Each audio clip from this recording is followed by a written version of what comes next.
यहाँ पे अब अगला जो क्वेश्चन हम लोग यहाँ देख रहे हैं वो बच्चों इंटीग्रेशन का क्वेश्चन है। तो क्वेश्चन देख के भी आप समझ गए होंगे, थोड़ा सा इंटरेस्टिंग तो देखने में लग ही रहा है। अब यहाँ पे देखें, इस तरह का जब भी प्रश्न आप लोगों के सामने आता है, एक चीज आप याद रखें कि जब भी इस तरह का क्वेश्चन है तो आप उसमें ये समझ लें कि ये इंडिविजुअल जो इंटीग्रल्स हैं वो सॉल्व नहीं करने का प्रयास करना है। मतलब ये है कि अगर ये इंडिविजुअल जो इंटीग्रल्स हैं, मतलब जो न्यूमरेटर में और डिनोमिनेटर में अलग अलग इंटीग्रल्स हैं, अगर वो अलग अलग सॉल्व हो सकते होते बच्चों, तो ये फिर रेशियो के फॉर्म में नहीं दिया जाता। ठीक है, so that's with that feeling I started this question. तो बिल्कुल इसी सोच के साथ ही हमने इस प्रश्न को हल करने की शुरुआत की थी। मतलब यह है कि I didn't try to evaluate any one of them separately. The point here is कि ये तो पक्का है इस क्वेश्चन को देखिए कि either this has to be written in this form और this has to be written in this form.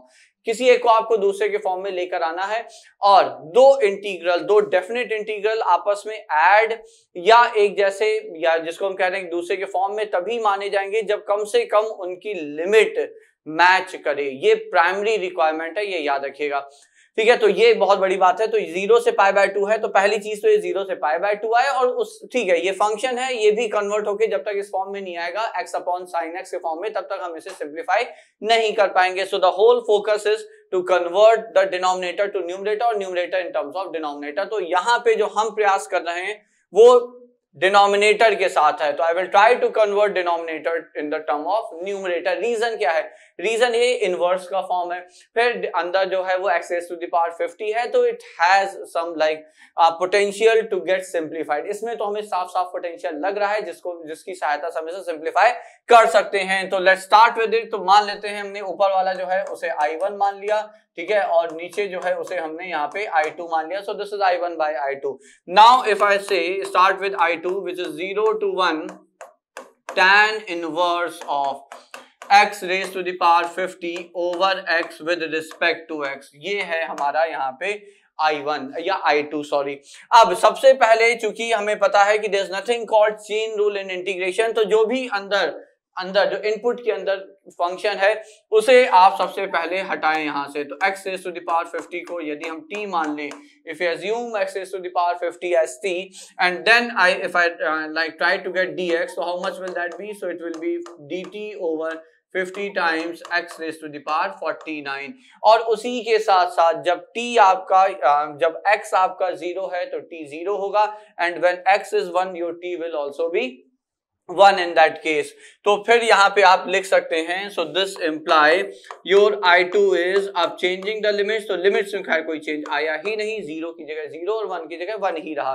और फिर x⁻50 को I will replace it with t, तो tan इनवर्स t ओवर, अब देखिए जब आप dx की जगह dt रखेंगे, सो dt ओवर 50 टाइम्स x⁻49, और ये हो गया x into x⁻49 is x⁻50, so that means that can be again replaced by t here।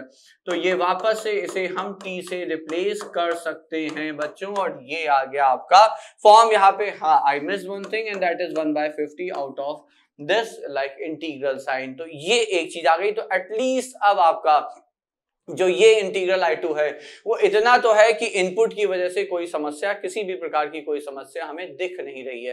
अब आगे अगर बढ़ते हैं तो ऑब्वियसली जो अगला स्टेप दिमाग में आता है वो ये है कि भाई tan इनवर्स का भी कुछ काम कर लिया जाए। तो अब हमने कहा let tan inverse of t be some new variable z, तो t हो गया आपका tan ऑफ z, तो dt हो गया यहाँ पे sec² z dz, तो ये तो dt आ गया। अब उसी के साथ साथ फिर से लिमिट्स की बात करते हैं। जब t 0 है तो z है tan इनवर्स ऑफ 0, तो वो हो जाएगा 0। So now you can write I2 as, I2 अपन क्या लिख सकते हैं बच्चों, 0 की जगह 0 ही आ गया। लेकिन जब t 1 है, so when t is 1, so how much will be z? तो z is tan inverse of 1 and how much is it? So that's your π/4। तो ये हो जाएगा यहाँ पे π/4। तो देखिए एक चीज अच्छी हुई कि 0 से π/2 था, यहाँ पे हम 0 से π/4 तक पहुंच गए। मतलब जो लिमिट है वो लोअर लिमिट तो मैच कर गई है, अपर लिमिट भी पाई के टर्म में आ गई है। So that means we are on the right track, that seems to be at least. तो tan इनवर्स t की जगह हमने z रख दिया, dt की जगह हमने यहाँ पे रखा sec स्क्वायर z dz, और फिर यहाँ पे t है और t की जगह हो जाएगा ये tan of z. Now when you simplify by like converting sec and tan in terms of sin and cos, तो जब आप इसे sin cos के टर्म में लिखेंगे तो आप पाएंगे कि I2 है अपन का, and there we have 1/50 here. ठीक है, तो I2 is 1/50 times 0 to pi by 4, and this is z over sin z cos z. तो ये हो गया आपका sin z cos z with respect to z. ये आ गया आपका I2. So that's your I2 here. तो अब देखिए फिर से, now if I wish I can further simplify it. तो हम यहाँ पे 2 से अगर मल्टीप्लाई डिवाइड कर दे, now why will I do it? Because I will get it as sin of 2z. तो अब आप फिर से बहुत क्लोज पहुंच चुके हैं. क्यों? क्योंकि ये x upon sin x and we got sin in denominator here also. लेकिन अभी देखिए दो चीजें हैं, एक तो sin के अंदर 2z है और यहाँ पे sin के अंदर x है, एक चीज. और दूसरी चीज सबसे इंपॉर्टेंट जो हमने सबसे पहले शुरुआत में बोला बच्चों, वो ये है कि जब तक लिमिट्स दोनों की, न्यूमरेटर वाले इंटीग्रल और डिनोमिनेटर वाले इंटीग्रल की, जब तक लिमिट्स एग्जैक्टली मैच नहीं करती तब तक हम उसे कंपेयर नहीं कर सकते. ठीक है, तो वो एक इंपॉर्टेंट पॉइंट है. तो अब यहाँ पे दोनों ही एस्पेक्ट को देखते हुए if we wish we can like now substitute 2z by p. अब एक आखिरी यहाँ पे जो हमें दिख रहा है, तो dz हो जाएगा आपका, so dz is nothing but dp by 2.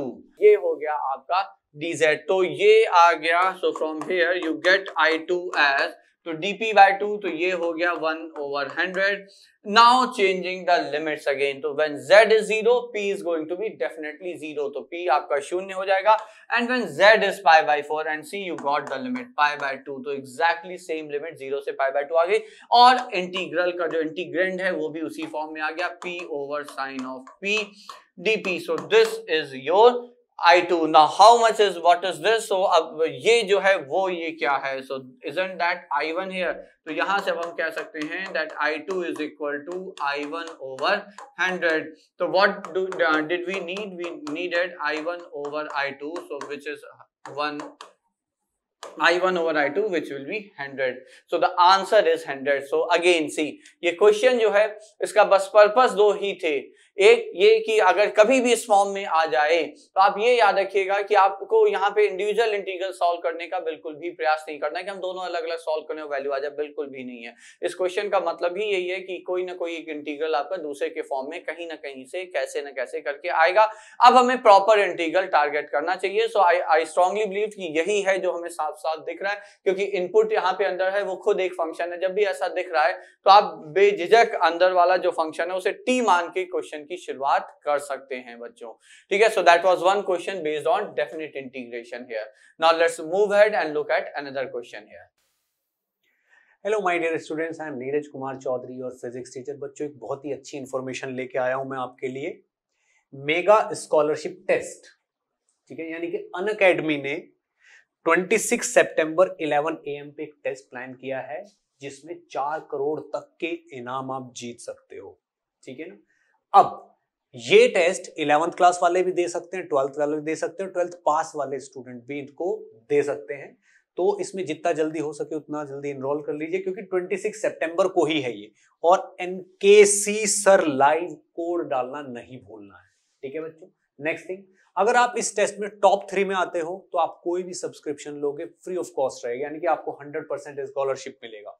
4 to 10th rank आती है आपकी इनके बीच में तो 75% फ्री है, और 11 to 50 आती तो 50%, और ये आगे भी. तो बहुत अच्छा खासा डिस्काउंट है. ठीक है बच्चों. और ये आप यहाँ पे this is known as mega combat भी आप इसको बोल सकते हो. ठीक है बच्चों. अब इससे भी ज्यादा इंपॉर्टेंट इंफॉर्मेशन ये है कि प्राइसेस बच्चों हाइक होने वाले हैं फिर से.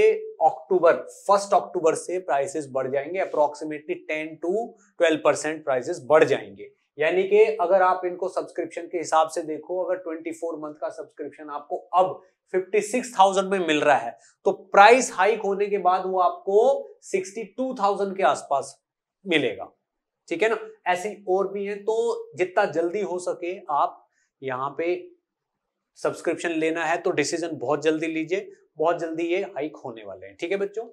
अब अनअकैडमी ने इतना बेहतरीन रिजल्ट दिया है बच्चों, बहुत सारे लोगों का कंफ्यूजन दूर हो गया कि भाई ऑनलाइन एजुकेशन, ऑनलाइन कोचिंग और ऑफलाइन कोचिंग में कहीं ऑफलाइन बेटर तो नहीं है। तो बच्चों ये प्रूव हो चुका है, ऑल इंडिया रैंक अनअकैडमी से ऑल इंडिया रैंक 1 आई है। तो ये इस चीज का प्रूफ है कि आप ऑनलाइन कोचिंग पे 100% फुल ट्रस्ट कर सकते हो, और इस टाइम ऑफलाइन से मेरे हिसाब से कोई भी टीचर या कोई भी चीज एक बेटर एफिशिएंसी के साथ उस पर पढ़ा सकता है। तो बच्चों इस पे ट्रस्ट रखिए, as soon as possible Unacademy का सब्सक्रिप्शन लीजिए, ठीक है ना। आपको ये ऑफलाइन से बेटर ही प्रूव होगा, ठीक है बच्चों।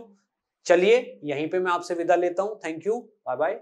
Now moving to another question here, देखिए ये जो क्वेश्चन है वो इनफिनाइट सम की सीरीज का जो है क्वेश्चन है, बट आप यहाँ पे देख सकते हैं कि ये क्वेश्चन का जो फॉर्म है वो limit as sum of infinite series का फॉर्म है ये, जिसे कि अगर आपको याद हो हम लोग डेफिनेट इंटीग्रल से उसे टैकल करते हैं। उसका स्टैंडर्ड फॉर्म पहले लिख लेते हैं because I will be using that form here.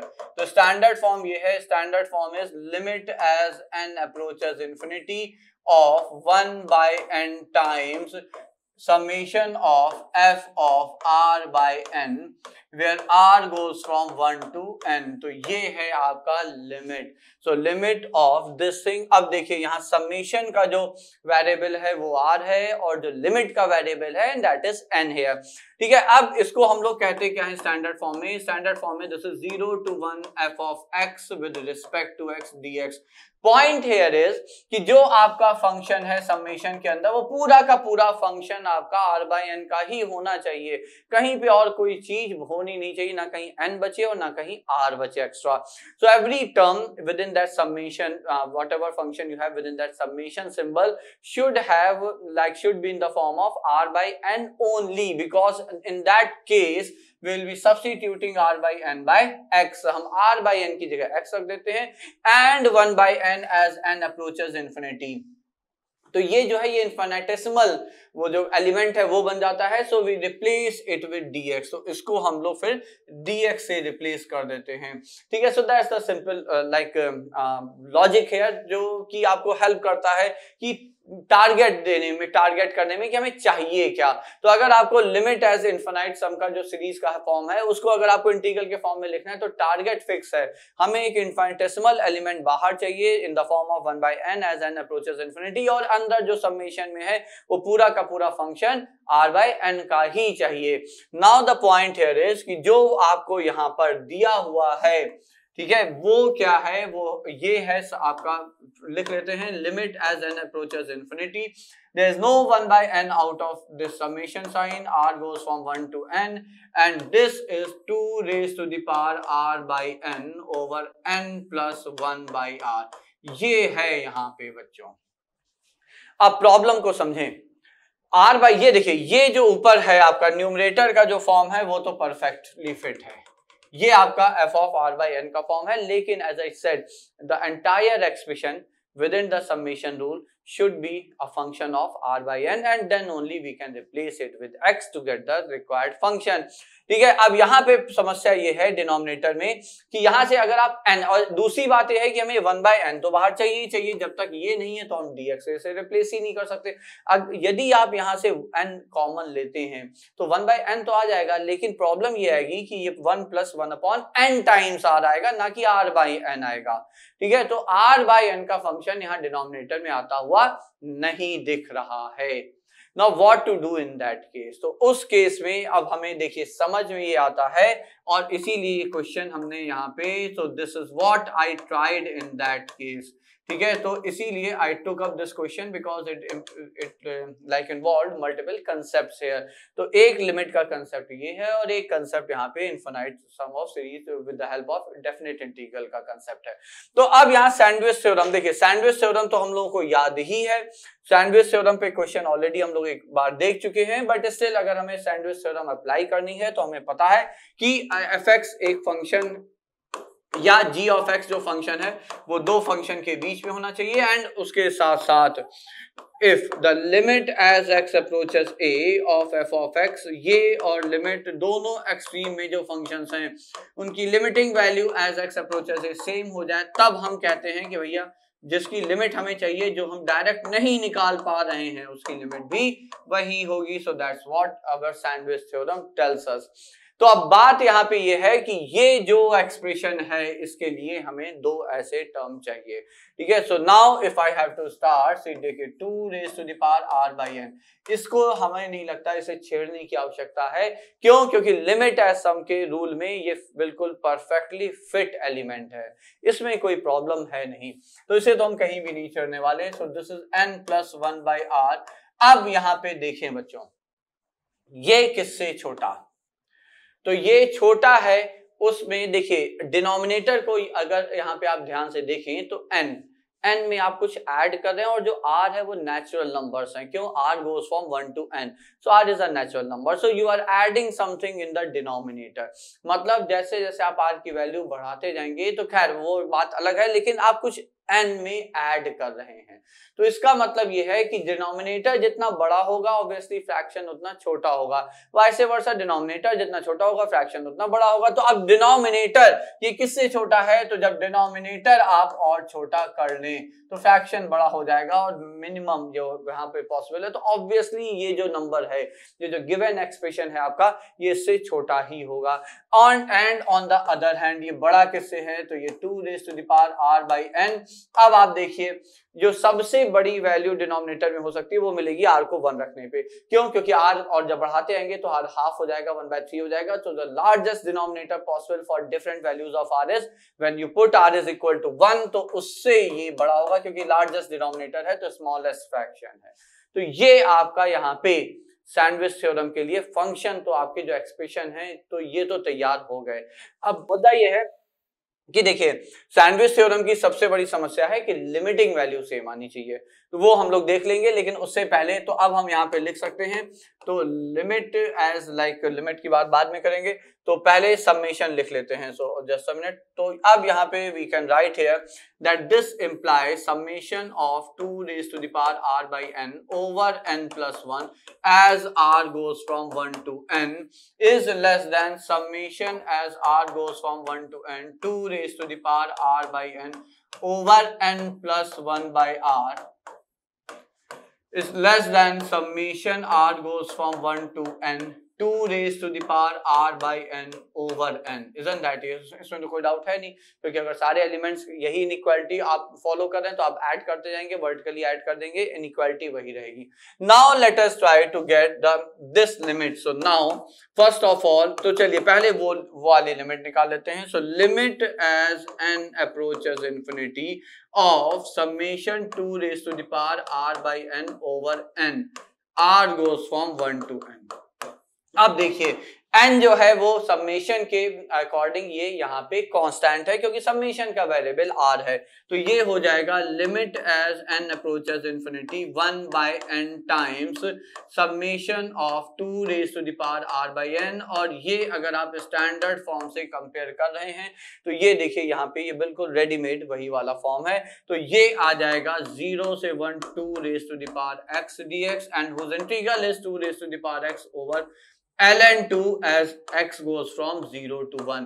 तो जब आपने x की जगह 1 रखा तो 2 आया, माइनस 0 रखा तो 1 आया, 2 माइनस 1 तो 1 हो गया, तो 1 ओवर ln2। तो ये राइट हैंड जो एक्सट्रीम एंड है आपका एक्सप्रेशन है उसकी लिमिटिंग वैल्यू 1 बाय ln2 आ जाती है। अब जरा लेफ्ट हैंड वाले पे आते हैं। So now for the left hand and like limiting value, just try to get it, limit n tends to infinity of summation 2 raised to the power r by n over n plus 1, r is equal to 1 से n। So this is like limit as n approaches infinity 1 over n plus 1। तो obviously ये भी constant है बच्चों। summation देखिए कोई खास फर्क है नहीं, क्यों नहीं है? क्योंकि ये तो आपका r by n का फंक्शन है ही, और एज आई सेड ये इन्फिनिटेसिमल आपका जो है वो एक इन्फिनिटेसिमल एलिमेंट होना चाहिए। तो as n approaches infinity 1 by n रहे या 1 by n plus 1 रहे, hardly is going to make any difference there, ठीक है। तो अल्टीमेटली आया तो ये भी यही ही 0 से 1 2 raised to the power x dx, and since we got same तो limit has to be the same, limit आपकी सेम आ जाएगी। so therefore we can say that limit as n approaches infinity of summation r goes from 1 to n 2 raised to the power r by n over n plus 1 by r, this is nothing but like 1 by ln2। ये है यहाँ पे हमारे according answer बच्चों। ठीक है, so those were two questions based one on definite integral and this one was based on the use of definite integral to evaluate limit and with the help of Sandwich theorem here। ठीक है बच्चों, तो ये आपके दो प्रश्न हो जाते हैं आज के लिए।